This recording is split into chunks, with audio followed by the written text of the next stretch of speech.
Konnichiwa, I'm Bill Hathaway, missionary to the Japanese since 1956. My devotion of today has to do with what we Christians should do more often before the situation or problems get worse. What's that, you ask? Well, here's the answer. Pray. That's right, pray.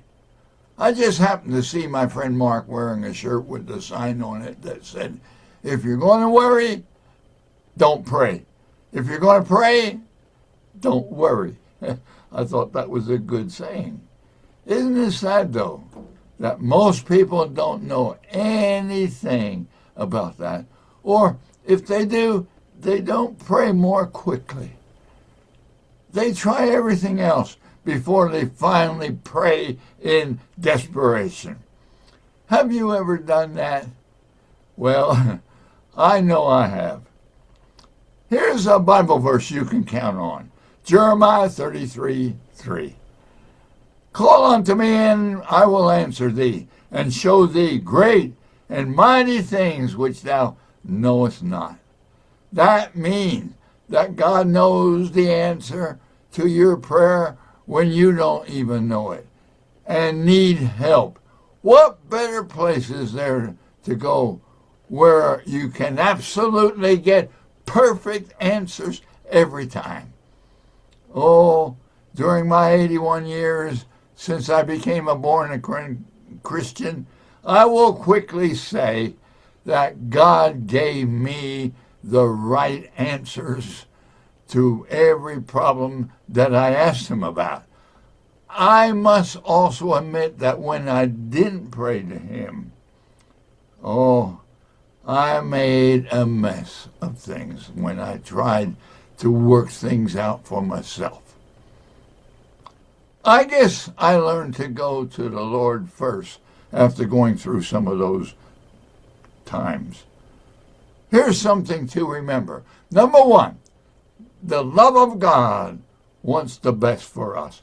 Number two, the wisdom of God knows what's best for us. And number three, the power of God will accomplish it.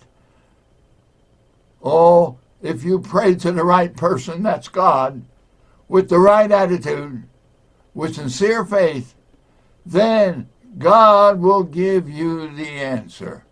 Here's my definition for that word faith, using the letters in the word faith, F-A-I-T-H. Forgetting all impossibilities, trust him. God hears every prayer, even when prayed in silence. God answers in ways that are best for us, not just what we may expect. Listen to some quotes from some prayer people famous for prayer. I would rather teach one man to pray than 10 men to preach. That's what Charles Spurgeon said. To be a Christian without prayer is no more possible than being alive without breathing. Martin Luther said that. The greatest tragedy in life is not unanswered prayer. No, the greatest tragedy in life is unmentioned prayer, unoffered prayer. That's by F.B. Meyer. Prayer in the Bible is mentioned 306 times. That means it must be very, very important. James tells us in James 5:6, confess your faults one to another and pray one for another that ye may be healed. The effectual, fervent prayer of a righteous man availeth much.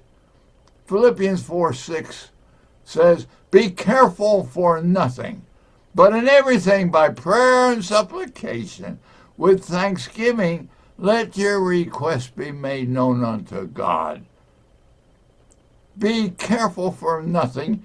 That means don't fret over anything, but go to the Lord in prayer. Listen to what D.L. Moody concerning prayer said, on a trip across the Atlantic, I helped the crew and other volunteers to put out a fire in the hold of the ship.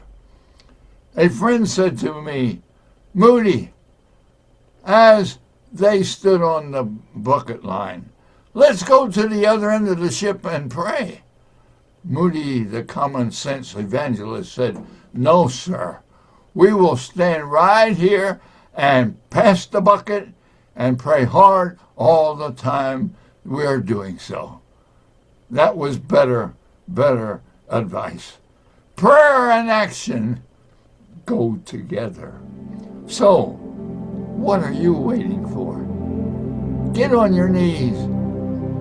An unsaved friend, bow your head now and pray from your heart. God, be merciful to me, a sinner, and save me for Christ's sake. That's the prayer God wants to hear from you. God bless you.